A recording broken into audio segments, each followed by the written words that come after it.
Okay, welcome everybody to this special call. And I want to thank my startup TV for being supportive in this journey and broadcasting this in their network. Thank you so much for being part of this program. All right. So for all of you who've come here, and you know that I've been doing this for over a year with different guests and so on. And this year, as I was thinking about the year end, you know. Instead of having a guest, I thought, it's probably worth kind of sharing something which people can actually use in a concrete manner. And that's the motivation for me to kind of come up with this session. So this is going to be a session where I'm really hosting it with information from my journey of transformation. And of course, it's going to have a framework and which you can kind of choose to use. And at the end of it, of course, I'm also making an offer for people who want to actually get some help in their transformation journey. I'm happy to help them with that. So that's the broad agenda for today. And so I want to, kind of without wasting too much time, just start with the presentation. People are able to see my presentation.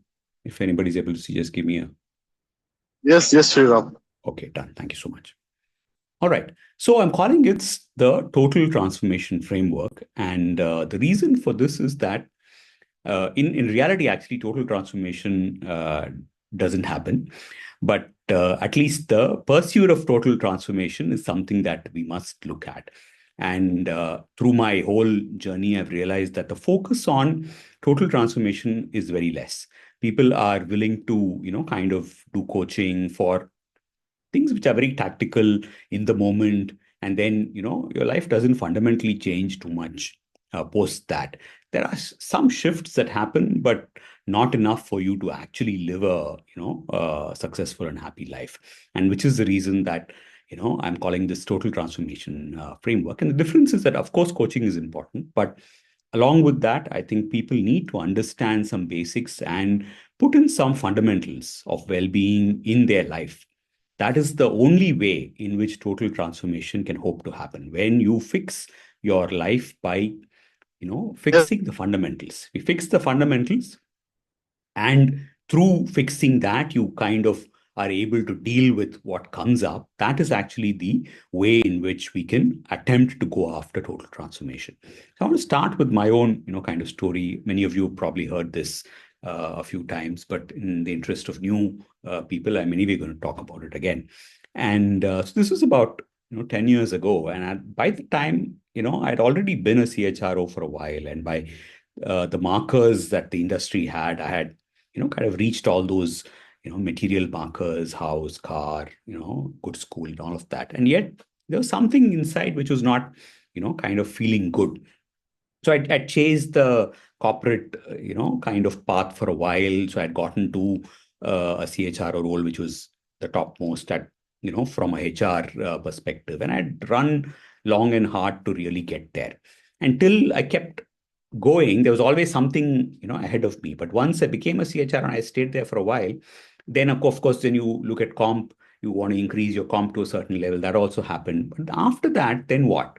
And that is, I think, the point at which I started kind of questioning this whole thing of, okay, is this all life is about?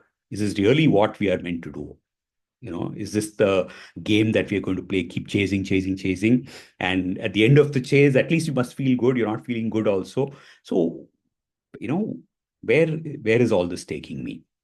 So just about that time when all this was going on, and I kind of went to Chennai for a trip, and what I had was I woke up on the morning with a severe chest pain. And this was a little bit unusual, not the kind of thing that I'd have ever experienced before. It was quite severe.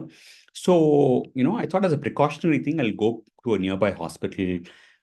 So this is a small hospital, and I went there. The night shift staff were there. So they took me to a kind of small room and did the ECG. And what happened was the ECG was abnormal. So now, I was having chest pain, the ECG was abnormal, and they said, okay, now you need to, kind of get admitted because you may be having a heart attack. And obviously I'm panicking. Then I took a photo of that, sent it to my cardiologist in Hyderabad, and then said, he said, see, I don't think these people are capable of dealing with your case. So you just rush to a proper hospital and check if there's blood in your protein. If it's blood in your protein, you're having a heart attack. Otherwise, it's something else. So then that's what I did. So I rushed to a big hospital. They got me admitted, did a battery of tests, and all of this is happening over a period of 3 hours you know and in the meantime, I'm calling up my wife and telling her, just make sure these insurance papers are here. Something happens, take care of stuff. I'm praying, I'm making lists of all the things that I want to do in life still, and so on. And at the end of 3 hours, of course, they come back and tell me that it's not a heart attack, it's a severe attack of gastritis. And uh, and so in a way I got a reprieve, and it was triggered by alcohol. So I stopped drinking that day, and I haven't had to touch alcohol since then. But more than that, I think it was a wake up call. I realized that in that point, it was just a thing. I could have actually died. And if that had happened, then I would have lived a life which was really not filled with much meaning. Of course, I would have done pretty much similar things to what others have done, but in my own mind, it was not a good life. It hadn't, kind of achieved what it was possibly, kind of meant to achieve. And so then I went searching. I started by coaching. Then I went into past life regression, more coaching. Then I went to courses, learned from different teachers. I got into Mind Valley, then learning strategies. Sounds true. So the best in the world, all of it, I kind of got into. I studied, and this whole thing, and through that process, obviously, some things were shifting within me, and I'll talk about more uh, in terms of what you can expect in your own journey as well. And after about 7 years, I think I got to a place where I felt like, okay, I have managed to change a few things permanently. There is still a long way to go, and it will continue to be there, but I at least reached a point where I kind of understood how this whole thing works, and then I wanted to be able to offer that to people like me, because it took a lot of work to get there. Time, money, effort, practice, failure, hand holding, all of that, it took, because it is not a short period in which the whole thing happened. And so then I wrote my book, called Happiness Habits, which was out about 3 years ago. And a couple of years ago, I got out of corporate to start on my own. And that's the story of what happened. So really what I want to offer here is that an encapsulated framework which probably shortens that whole cycle of transformation and gives you an opportunity to be able to perhaps fast forward it, if you're inclined to do it, and at least understand what goes into it. So, and I think this is where the problem with coaching is, because most times executive coaching is on the surface. It doesn't go deep enough. Of course, you get some insights, you deal with, kind of thing. It gives you a relief that happens immediately, but it doesn't go deep enough too, because our some of our issues are deep rooted. And there are several times when we don't understand how deep rooted it is, because these beliefs have come since when we were a child, and they are sitting there, they're running us.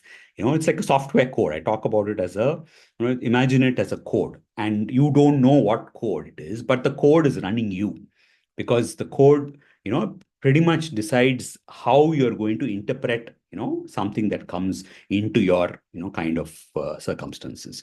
And hence it's important. And obviously, first, because you don't know, and sometimes but you don't know what to do with it. Okay, I know that something is there, but then what do I do with it? Right? So you need to actually, so it's a process. You first become aware, and then you pull it out.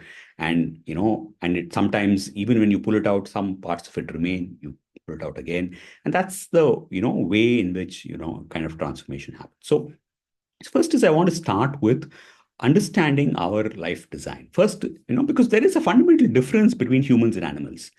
If there is an animal, its purpose is pretty clear, right? It needs to exist, it needs to procreate, it needs to survive. And kind of through that period, it has certain things which are programmed into it. And that's what it does. So it does what it needs to survive, eat, kind of procreate, and kind of go through life like that. But then, as humans, if we do the same, which is, we come, we, kind of, on top of that, we use up the earth's resources as well, and then we die. Okay. So there is no difference. And hence, but then there is a difference in the sense that why are we given a higher level of consciousness? If we had to just be like an animal, just come, live, use the resources, procreate, eat up, and then, eventually get old and die, that's a life that the animal leads. That cannot be what we are, because we are gifted. We're gifted with some faculties which are better, which are more, and at a higher level of consciousness. So then means that we have to do something more with our life, right? Otherwise, what is the purpose of just coming in? You're a burden on the whole, kind of planet, rather than, kind of doing something for it. So first is to understand that our life design requires us to actually just go beyond existing, go beyond surviving, go beyond just consuming, go beyond procreating. There is something much deeper, and which is why we have human consciousness, and we need to understand and, kind of use that consciousness to evolve.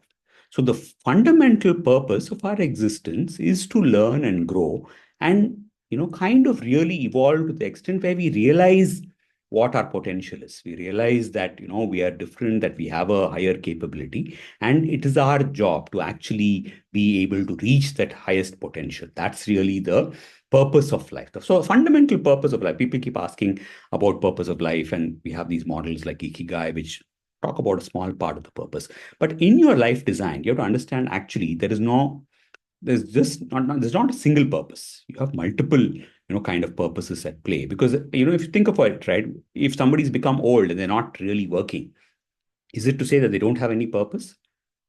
No, actually, everybody has a purpose. And purpose is in three levels, actually. First is your spiritual purpose, which is to grow and evolve, become your highest potential, and eventually get enlightened and, kind of go there. So that purpose is an overarching purpose, which never kind of goes away. It's always there from the time you're born to the time you die.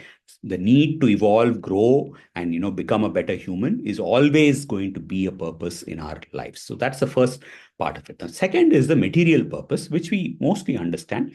But even there are two parts to it. One is to actually fulfill our desires.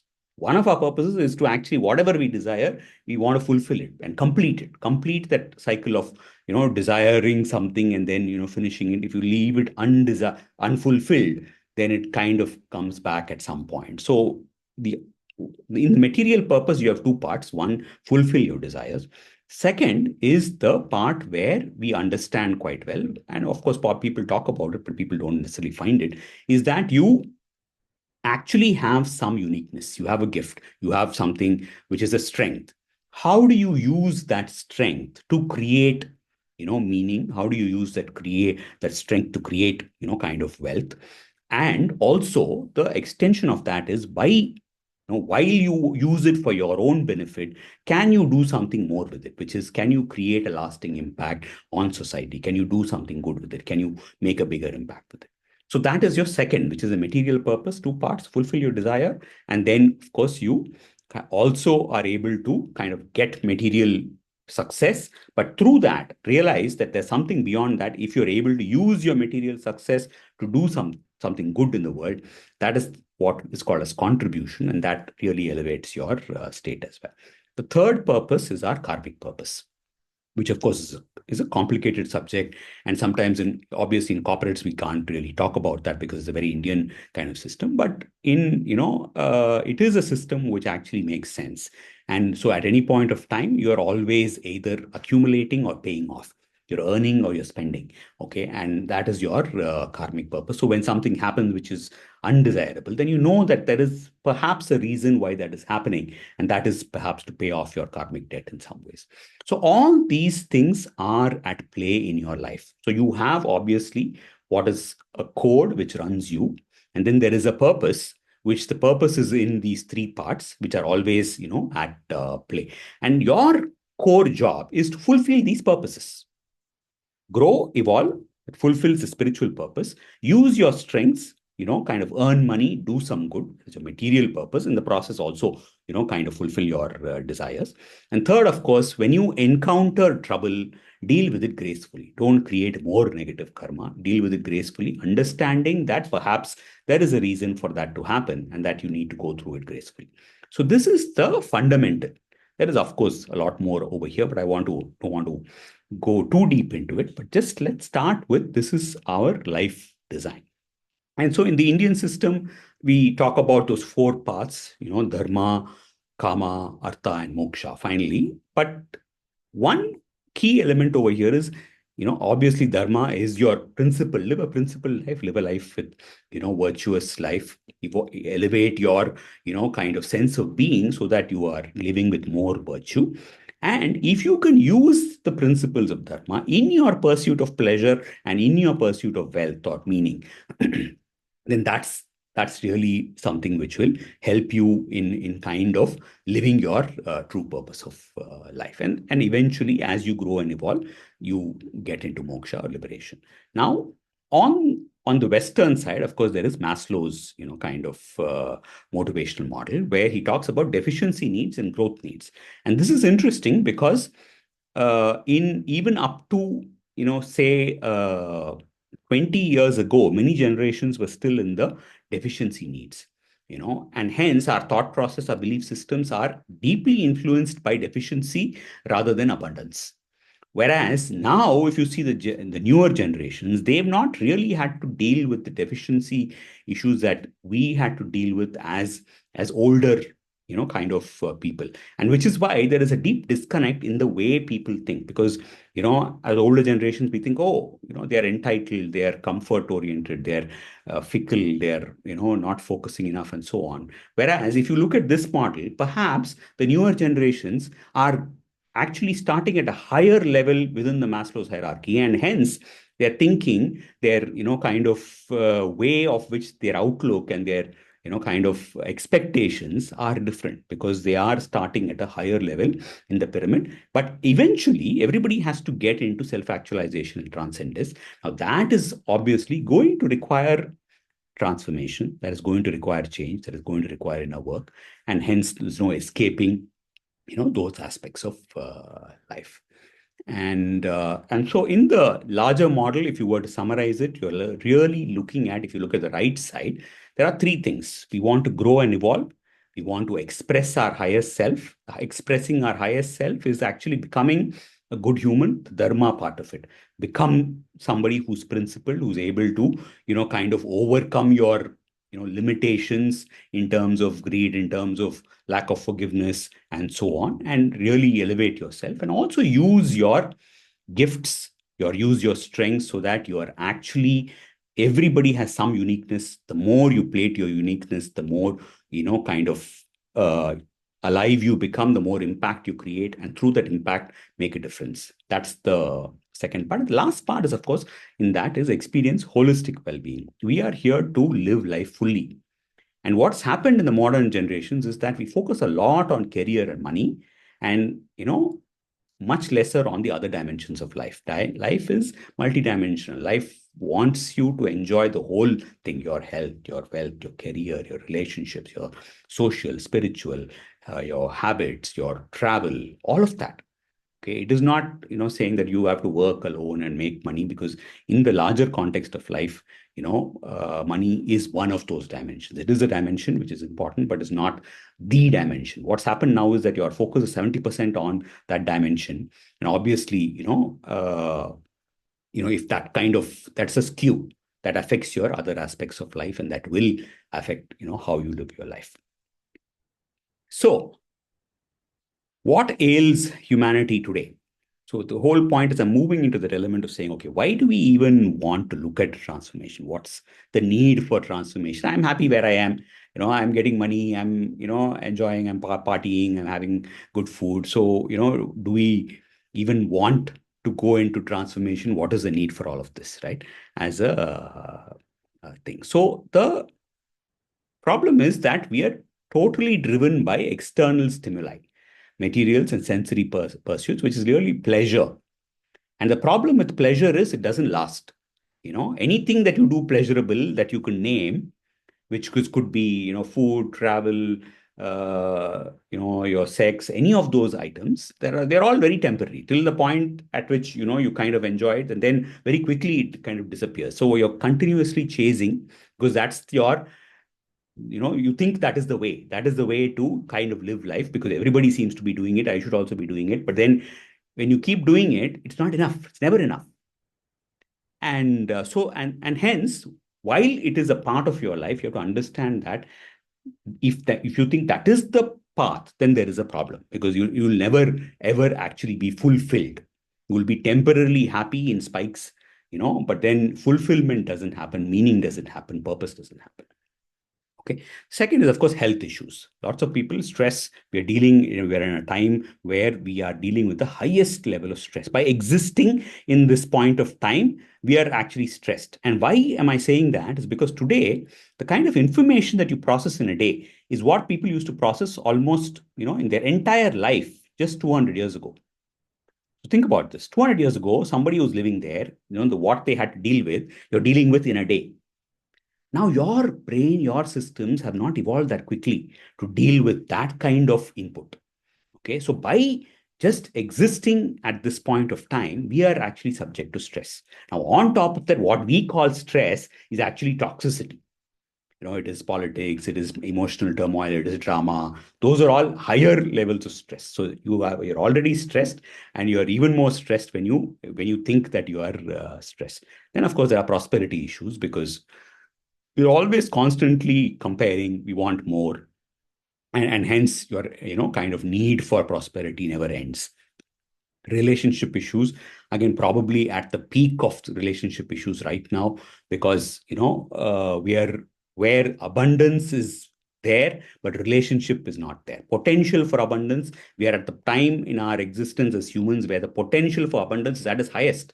What is not there? Anything that you kind of literally want is possible. Now what is thing is you are only going for higher level. So next is now Tesla is there, driverless car is there. Now you will have vehicles which will go in the air. So we are going from needs to, kind of really the higher ending. And it's not that necessarily wrong. But what's happening is in all of that is we're forgetting that fundamental connectedness relationships are taking a hit. And even in the studies of happiness, they've said that, relationships are the core. And we are at a point where relationship issues are at the highest, be it with parents, be it with, spouses, be it with kids. Everywhere the disconnect is starting to show up. There is a technology reason for it. There is a preference for it. There is an expectation issue. But all said and done, relationship issues are again very high. Self-esteem issues, which is about your self-worth. Am I good enough? I've reached all this, but I still don't feel good. So there must be something that I need to still fulfill. So still keep chasing. Okay. Behavior problems. Because what happens with behavior problems is that, and this you see even with celebrities, right? They have everything and then they go and get into drugs and then they behave badly or they just don't know. Because at some point you think, okay, I have arrived. I am God's gift. There is nothing else over here. And then, you don't know how to manage yourself. You think you take things for granted, you start abusing, you start, kind of behaving badly, and because you can get away with it.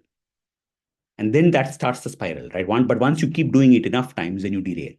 And then you have to, kind of build that up again. Spiritual disconnection, as much as science is, kind of evolving, the fact is that spiritual disconnection is also increasing. There is perhaps, in India, there is a little bit of a resurgence in terms of connecting back to our roots, but not enough. We have such deep spirituality in our own, kind of country, but the connection to that is still deeply missing. And of course, the fact that we were under British rule for a few hundred years has contributed to it, but we've also contributed it. We've not really, kind of invested enough in our own history because we have a lot, to offer over there. So now, why is transformation even needed? Why is it not easy? Transformation is needed because if you really want to deal with those issues that we spoke about and evolve, you have to, kind of work on yourself. And that is why, and if you don't work on yourself, those issues will not go away. Even if you work on yourself, some of them may remain, but at least you learn how to manage them properly. So that is why transformation is needed. Now, why is it not easy? Any change is registered by our system. And there is a story of this whining dog, right? So I want to tell you the story. So there is a farmer who's sitting in a farm, and then he's looking at the farm. He's sitting in a deck, and he has a chair, and there is a dog sitting next to him. And occasionally, from time to time, this dog is whining. Okay, now the farmer is used to the dog's whining, so he ignores it. So then sometime there's a friend who comes and who sits next to him. So the farmer is here, the dog is here, the friend is there. And now he starts hearing the dog whining. He's saying, and he waits, and this fellow's not doing anything. Again, the dog whines. After a few times, he's not able to control himself. So he asks this farmer, "Hey, why aren't you doing anything? Your dog is whining. Can't you see?" Okay. Then this farmer quietly turns to him and says, "Yeah, yeah, I know he's whining. But you know what he's doing? There is a nail on the wooden deck. Now this dog is sitting on the nail. Okay. And because the nail is hurting him, he's whining. Now, all he has to do is to get up and move from there. If he moves a little bit and sits down, he will not whine. The pain will not be there. But because he's become so comfortable sitting where he is, he doesn't want to move. But he wants the pain to go away. Okay. And that is why he's whining. So he has to figure out, he has to get up and move, and that's all is needed. If he moves, the pain goes away, but he's choosing to sit over there in his comfort zone. And in a way, many of us operate in life like that. And because even though we may not be happy where we are, because we've gotten so used to it that we just resist change like crazy. And that is why any transformation, because it's that known devil, kind of example that is used. But actually, that is not true, which is that any change will have some initial pangs, but then there is something bigger, at the end of that door. So, and which is why, we resist transformation, even though many times we know that something is good for us. We know that we have to leave a toxic relationship. We know we have to get a better job. But the fact is that, that comes with some risk. Our system resists it because our system is saying, oh, okay, you're getting, your manager is only scolding you 2 times in a day. No, it's okay, take it. Okay, what is the guarantee that the next place you go, a manager won't scold you 4 times? But what if the manager, you get a good manager and you actually grow over there, right? So now transformation is not a simple process as well. It also is a process where actually, if transformation happens, there is rewiring of our brain to move from a negative mindset to a more conscious, positive mindset, which is actually the purpose of transformation. Now, we are all actually naturally negatively oriented. And why is that? Is because we are tuned for survival. And for millions of years, we've been in the wild. We were not the strongest of species. So we needed to survive. To survive, you had to watch out for all the threats. So any threat that is happening would trigger us because then it would prepare us and, kind of thing. And then if the tiger comes, then you have your, kind of adrenaline and your, other chemicals which are kind of coming into your system to make you kind of escape. Now, the tiger has been replaced by a manager, and the manager is coming every day. So every day you're putting your, kind of the negative chemicals into your system because those are very powerful chemicals which are meant only for survival. But now because of stress, that's coming into our system and it stays there longer and it affects our well-being. So we have this natural ability to be negative because of the fact that, we are tuned to perceive threats for the survival base and the brain will not give up on that so easily. So we have to consciously focus on positive things to actually, to be able to transform ourselves. And when we transform, what happens when you do your gratitude, when you do your meditation, what actually happens is there is a new neural network which gets developed in your brain. So, which is that there would be a trigger and there would have been a reaction through a particular network that you would have used. But when you do your meditation, when you do your gratitude, actually there is a newer network which starts developing. And if you use it enough times, over time, this new network becomes stronger than the old one, and you start defaulting to a more positive pathway rather than a negative pathway. And this is so beautiful. But that of course takes time. It doesn't happen overnight. So if you've conditioned yourself with negative, kind of thoughts and reactions so many times that if you want to replace it with something positive, it obviously it's going to take some time, it's going to take some effort. So that is the reason that transformation many times is difficult. You need help in kind of doing it. You need your discipline, you need your consistency, and you need to want to actually do it.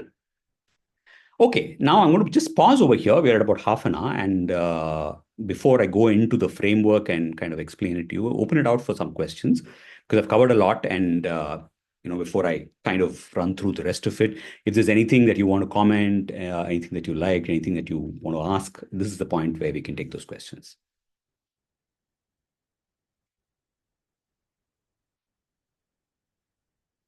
Anybody has anything to say? Again, thank you all for joining. I think I see some familiar names. Shall I go on then? Yes, sir. Okay. Yeah, go ahead. Yeah, thank you. All right. Okay, let me then continue with the. So there are a couple of things that I want you to understand before I'm going to show 4 slides. Okay, one of them, 2 of them are actually just the precursor. Then one is about the stages of transformation, and the last one is about what is called as the pillars of holistic well-being. Okay, so the last 2 have slightly more kind of content. The first 2 are more of models that you need to be aware of, so that, and these are very simple but extremely powerful models. And this first one is called as CTFAR, CTFAR, okay, which says, how do we live life? How do we do things in life? How do we do things in life is that first there is a circumstance. Okay, now this circumstance is like in your environment, it's like a stimulant that's coming from outside. This circumstance triggers you through your senses. And when you get triggered, you get a thought first. Thought and feeling almost at the same time. Sometimes, they are kind of, one could follow the other. But normally it's a thought and then there is a feeling. And then the thought is the one that drives your next action, which could be a reaction, could be an action, could be something that you do, something that you show, something that you don't do. All of that is, coming from the thought. And then when you take that action, then you get result. Okay, this is how fundamentally you are living life minute to minute, hour to hour. Everything that you do, there is a precursor, which is thoughts, which is why we get about 60,000 thoughts, right? Because the thoughts really drive what we kind of do. Now, but in this, the problem is with C. If you are going to let your circumstances dictate what kind of thoughts you have because you allow yourself to get triggered, what is happening? You're constantly being influenced by what is happening around you. And hence, you've outsourced your life to your circumstances. And then if you're wondering, why is my life not getting better? It's because of this. So what's the answer then? How do I change my results? If you want a different result, you cannot change the circumstance because circumstances depend on so many other things. Then you have to, kind of manage everything in your life, which is impossible. You're just walking on the road, somebody starts shouting at you. Can you control that? How much will you control and what can you do, right? But what can you control? The key is that you have to make conscious effort to influence your thinking. Your thoughts are the ones which are in your control. So this is an extremely important point for you to understand, which is circumstances will always be there. They will always trigger you. But you have a choice of what thought you are producing. Because once you produce the thought, then the rest of it follows. That's very quick. Once the thought comes in, then your action comes and your results come. So if at all you're looking to change your life, the investment that you have to do is to change your thinking, change your thoughts. If you change your thoughts, the results change. Of course, changing thoughts takes effort, takes time. But this is first you have to understand that you are making a choice on how you live your life. And the results that have come in your life are your thoughts. Because the same circumstance, when somebody else is put in it, they may react differently. They get a different thought. And hence they create a different result. So if you are creating that particular result where you're unhappy about it, it is because of your thought. So now you cannot blame your spouse, you cannot blame your children, you cannot blame your manager, you cannot blame your job. Okay, circumstances will always be different, but choice of thought is in your ability, and how you manage that is extremely critical to get the results that you want in life. So whatever work you do has to eventually change your thinking into more positive thinking. That's why we say, positive. Why you are wondering, right? What is this positive thing all about? Basically, change your thinking. If you change your thinking, your feelings change, your actions change, your results change. Okay. So this is an extremely important model, very simple, but not easy to, kind of actually use, because changing our thinking takes its own time. But first is for you to understand that you have the ability to change your life. If you change your thinking, you change your thoughts, you change your life. Simple. Now, there's the other model, which is called as a success MBA. I'm calling it because, and these are three elements in it: your mindset, your behavior, and your actions. Sometimes you call it as abilities also, or you call it as skills. But largely, the first part of any transformation is for you, and which is, it goes back to the old CT model where we're talking about thoughts, is your mindset has to change. If you want success, if you want peak performance, if you want happiness, the core is for you, and which is why a lot of training programs and other things don't work, because we forget to address the mindset. We straight away go into, okay, what you should do. This is the behavior that you should do. This is the action. This is the habit. Okay. But then people don't do it. Why they don't do it is because you didn't address the mindset.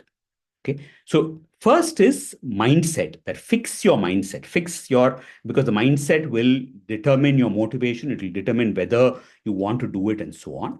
Then, of course, once you fix the mindset, change your behaviors and change your actions. If you can do these three things, and this applies to anybody, if you're in a corporate, if you're in an individual, if you're a homemaker, everywhere, it is the same things. Change your mindset to be able to be aware, to be able to understand what you're doing, make it more positive. Then after that, change the behaviors that you're demonstrating, the behaviors that are causing trouble for you. Third is change your actions. Evolve your abilities, put habits into things so that the actions, the decisions, the kind of things that you do on a regular basis can also change. So this is your second input. Use the success MBA by understanding that when we want change, change comes in three ways. In the top of it is change your mindset, change your behaviors, change your actions. Right? Now, let's go into what are the stages of transformation. So transformation obviously takes its own sweet time, right? But there are some stages which are important for you to understand. And in this, the first stage is self-awareness. And in anything that you kind of do is to be aware of who you are, why you think a certain way, what are your triggers. And this whole journey of self-awareness doesn't end at any point. Even, you think you're self-aware, then you understand there's something else which came, and then that causes things. So I want to give you an example of the self-awareness. So, I have this need for importance. At some point, there used to be issues because somebody would kind of take a decision without consulting me, and I would get very upset saying that, oh, okay, I'm doing this role and ideally you should have consulted me and things like that. And then when I did my kind of coaching, they said, okay, do you understand that perhaps this is not about you? I said, okay, why, how can it not be about me? They didn't consult me, they didn't talk to me, and so on. Then they said, okay, what really happened? And then when I introspected, I figured out that there was a decision which was taken without me being involved, and that upset me. But then when I looked at it from the other person's perspective, the decision couldn't have changed whether they spoke to me or not, because it was, it had to be done. But then the meaning I was giving it was, how come they never spoke to me? And hence, I am not important over here. I am not, worthy, or I'm not, kind of being treated well over here and so on. Whereas it was not none of that. It was just a decision which was taken because there's no other option. And ideally, they could have also spoken to me, but the fact was the meaning I was giving it was completely, out of place. So this is one level of discovery, right? The fact that I need importance. If I don't get importance, I get triggered. Okay, so that is one level of self-awareness. Now, over time, and this happened, and over time, what I realized was I would always end up going late to meetings. Not too late, just a couple of minutes. And then, interestingly, when I did my introspection, and I'm figuring out this pattern. Why is this happening? I don't want to go late, but it's still happening. And then there's something which is causing me to keep doing that repeatedly. And interestingly, I found that in most of the meetings that I go late to are where people who will wait for me and not say anything about it. What was I getting as a benefit out of that? Actually, the benefit I was getting it was I was getting the benefit of being treated as important because I could afford to go late and nobody will complain, nobody will say anything about it because I am important. So if you look at the nuances of how this plays out, right, I would never have made that connection ever in my life, right? And over point of, over introspection and, kind of pulling out your own triggers, that's the kind of awareness that can come into you, where you understand that certain things that you're doing have a benefit for you. You cannot put the blame on anybody else. You are doing it for a reason. Anything that is a pattern which is not serving you has some benefit for you. You need to understand what that benefit is and change the way you think about it. Because then you change it by saying, hey, I understand I'm doing it for my importance, but then it is causing damage to my reputation. It is causing damage to my value system. It's causing damage to the fact that I'm my integrity because I don't want others to waste time because of me. Then you're able to reorient yourself and then take some action. So that's the level of self awareness. So all of us think that we know who we are, but you know, people around us know our triggers. People around us know a lot more about the negative side of us than we can ever, kind of imagine that we know. But the first is that you attempt to become aware. Then once you become aware, then you accept it. In my own case, I accepted it because it's not a nice thing to say, oh, I need importance, so I'm doing this. You don't want to believe that. But the fact is that it's true. And over time, when it gets repeated, when you accept it and you buy into it, then you allow yourself to change. And this is the most difficult part because there are several layers of our awareness which we, kind of think. Of course, the Johari window talks about it, saying blind spots and things like that. But, your self-awareness is an ongoing game. Even as you, kind of go through the journey of transformation, there'll always be levels of awareness about the fact, oh, I didn't know this about myself. I didn't know that I was doing this. I didn't know I was coming across like this and so on. The first is self awareness, for which you need to do the work. You need to look at your patterns, you need to look at your triggers, you need to look at your problem areas and see what is it that you could be doing that's causing that. That's the first part that you need to look at. Second is, okay, I identified a few things or identified many things. Now, what should I do? And there you prioritize. What are the things that are causing the most trouble for me? And that's what you call as the gaps that you want to fill there, because you can all fill many gaps or you can fill the easy gaps. But what you want to fill is the gaps that are holding you back the most. And which is where your strategy comes in saying, okay, I know that from my awareness that certain things are not working well. Okay, it could be a relationship problem, or it could be a procrastination issue. It could be a issue of not taking enough action, so on. So what is the gap that I want to deal with now? And hence, for that gap, what is it that I can do about it? Which is the third step, which is the action of how can I bridge this gap? And that is a whole, journey on itself because it is extremely messy. Let not anybody tell you that it's easy, it'll happen like this, and any of those things that you hear saying, come, I will change your life in 5 minutes, all of that doesn't work. It's messy. It you need to change through insight. You will go through pain. You need coaching. You need to learn. You need to practice. You will fail, pick up, and you keep kind of going. But over time you will change. And then your markers for change are that you start feeling better. You start reacting better. You start kind of wondering how, okay, I would have typically gotten pissed off about something, but now I'm being able to have a slightly better reaction to it. That is when you know that your actions are actually working, and it will happen.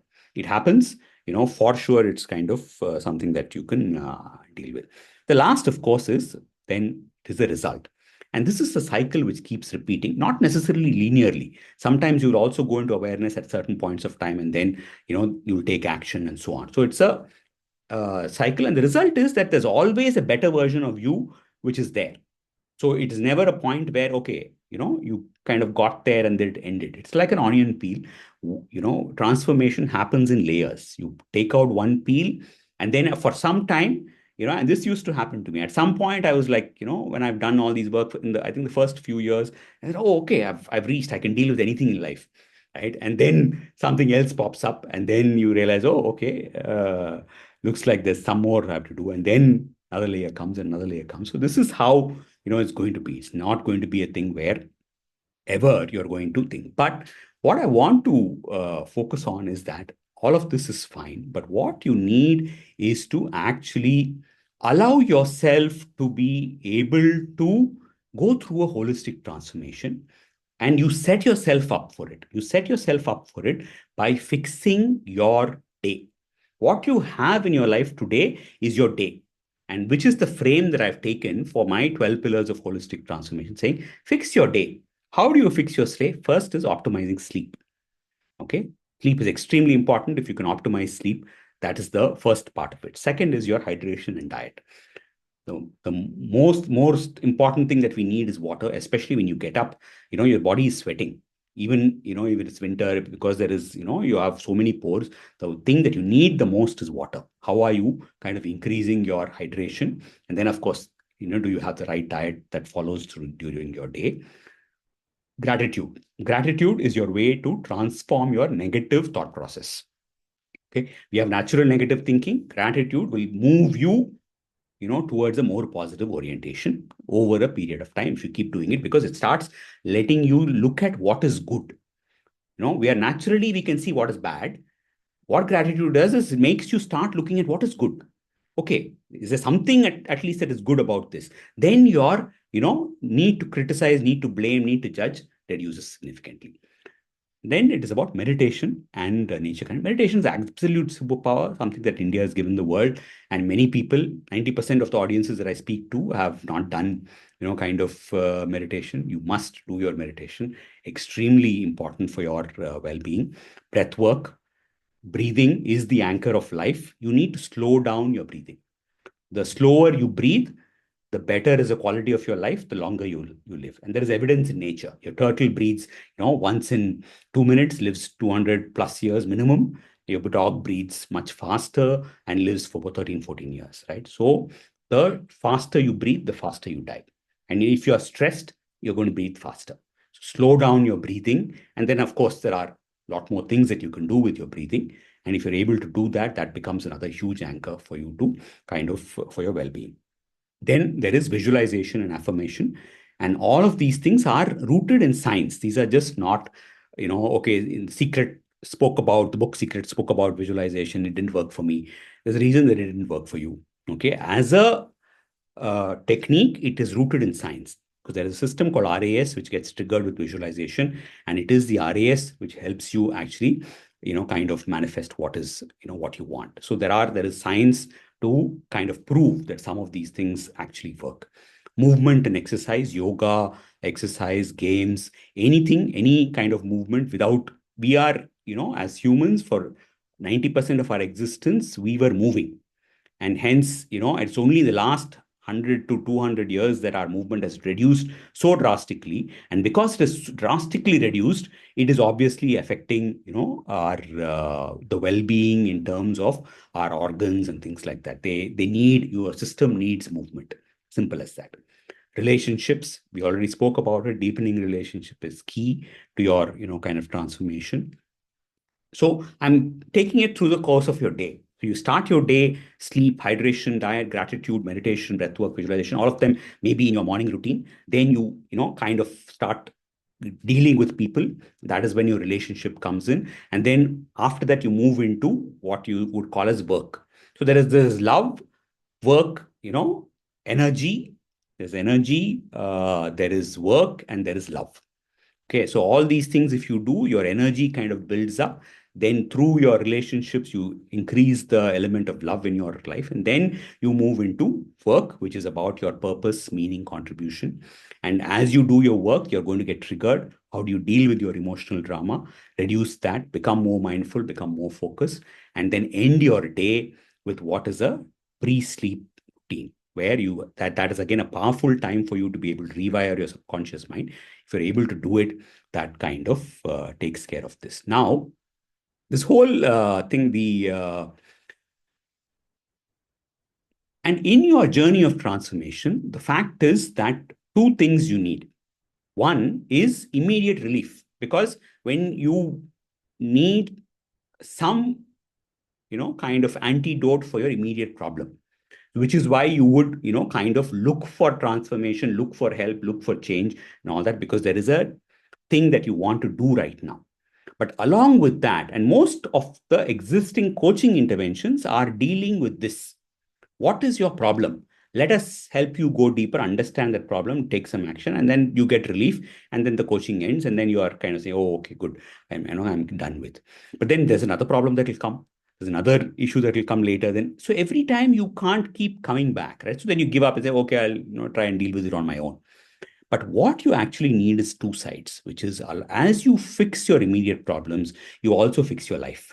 These are the 12 pillars. If you do, it can fundamentally fix your life for transformation. Because if you do these, and it will take its own, kind of time, but at least if you learn how to manage them on a day-to-day basis, you are setting yourself up for a transformed life. And that is the key, because fundamentally you want to be able to not just deal with immediate problems, but you want a more permanent, more genuine fix to the troubles that you're having. And that happens when you are dealing with the 12 pillars of holistic transformation. And this is something which is not being really dealt with from a coaching standpoint. And the inspiration for me also is to kind of launch a program around this, is coming from the fact that in the Indian system, of your gurukuls, not for the kids, even for people who are kind of working with ping, the gurus would actually not just coach you, they would not just teach you, they would not just kind of give you some instructions, right? But actually, they understand you and handhold you through a process of transformation and change. That is their job. And today, now, if you don't fix your life, how can you holistically transform? So you need something where you can actually learn. So you need to learn and you need to fix your trouble. When you can do both, then you are actually in a position to be able to kind of transform your life more holistically. And that's really part of what I want to kind of end with. So I'm launching my 3-month intensive program, which is a weekly one-on-one. It'll have both components of teaching and coaching, with assessment, resources, and regular support. And the result, of course, is that I'm guaranteeing that there will be transformation if people are kind of doing the work that we are meant to do at that period of time. And once that happens, you're really set for life. You can deal with many issues that come later because you fix the fundamental. Your focus is, along with my immediate, I'm also fixing my fundamental. When I do both, then I'm actually in a position, and it requires work. I'm not looking to work with too many people. I want to work with maybe 4 or 5 people, because it is intense work, and only those kind of people will actually benefit from this program. So at about 12 sessions, it without GST, it works out to about 10K, which is extremely reasonable given the value that they will actually get out of this program. And of course, if somebody's interested, you can reach out to me. My contacts will be available on the chat, or it's available here. And lastly, I want to leave you with some free resources, whether you kind of opt for the coaching or not. The critical thing is for you to understand and work on your own transformation. And this is you can take a snapshot of this. This is a link to my kind of membership site, which actually comes with the book. And this site has a lot more details in terms of both the teachings as well as materials that can support you in your transformation. And these are kind of these are not available on the website. This is only for kind of people who are serious and who kind of go through the membership site. All right, on that note, I'm going to stop. And I'm happy that most of you are still around. That's a good sign, because people tend to drop off if it's too boring. So thank you all for being here. I'm going to just open this up for questions. Any questions that you may have on anything on my journey, on the framework, or on the coaching, any of these, I'm happy to take those questions. Great session as always. And I've seen your life through whatever you mentioned so far. I can kind of stand witness to what you said in terms of your own transformation, right? Thank you. I somehow felt that, like step 1 to 5 is what you do at a personal level, mornings. 6 to 8 is where you do it with people and circumstances. And then 9 and 11 is where you kind of, work related, or it's a combination of too many external environments. And then 12, you go back into being ready for the next Yeah. set of kind of transformation the next day. Yeah. So I'm kind of, very keyed into what you have said, and wishing you and the program a great grand success. Thank you. Thank you. Thank you, Vic. Appreciate it. Appreciate your own kind of thing. I know the work that you're doing as well. And please keep it up. It's important for, I think, for us. And the reason I've been, kind of literally sitting on this for a while, not making it public. I've worked with people, of course, but I've not really gone out and spoken about it because somewhere, okay, there was a little reluctance on selling and so on. But over time, I realized that, it's important. It's important for people to know this because without, it took me 10 years to get here and it didn't have to take that long and it can be shortened. Of course, it requires effort. I'm not saying it's easy and things like that, but it is possible. And people need guidance. And if people are going to try and do this on their own, it is difficult. It will take more time, it will take more effort, and you'll give up. Lots of times, I think the biggest benefit that I've had in my journey of dealing with coaches is that the times when I'm about to give up, they're there and they give that small nudge, and then you start moving, and then as you move, you pick up momentum. Then again, there'll be some challenge, you slow down, and that's really required because you are not going to be able to run like a sprint all the time. You're going to go through up and down, and then there'll be these nudges, and through those you keep moving. And that's where our need for some kind of assistance is required. And that's the reason I want to really kind of put it out there for people to kind of benefit from this as well. Okay, any other questions, comments? Yes, Rama sir. Thank you for your comments, especially the 12 pillars framework. As a person who has been coached in person by you, can vouch for the value. Thank you very much, Rama sir. I appreciate it.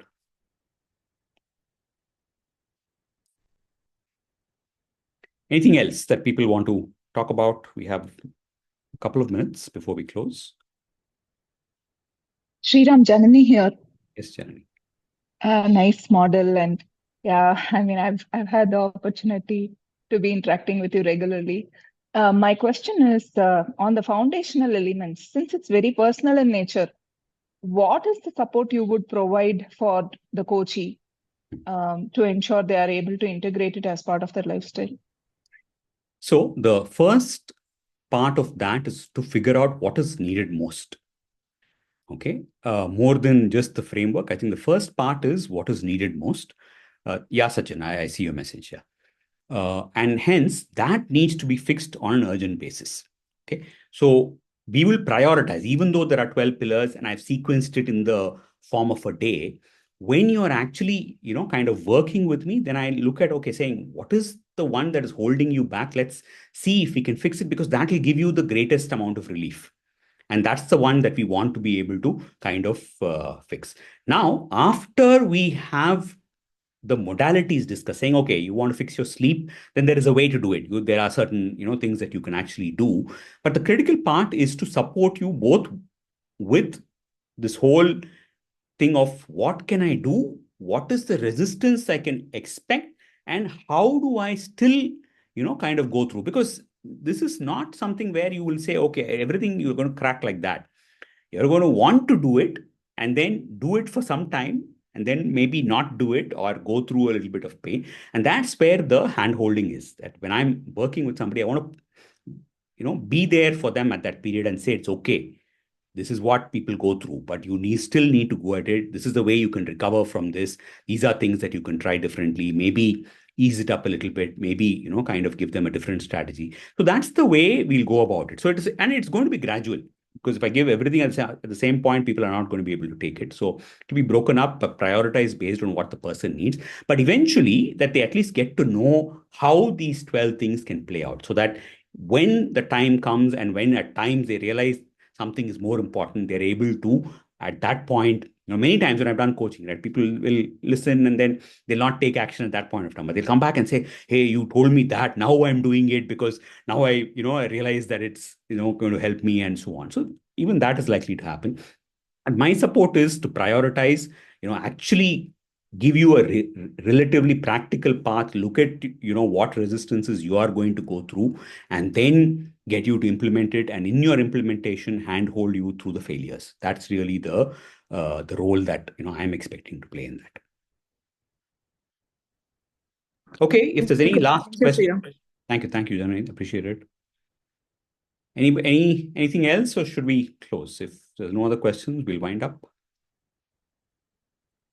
All right. Thank you again. Thank you for joining. And in case you need to get in touch with me, I think most of you know me. Please, kind of reach out to me, and happy to support you in your journey as well. Thank you. Till the next webinar. Hope to see you again next month. Thank you. Bye-bye.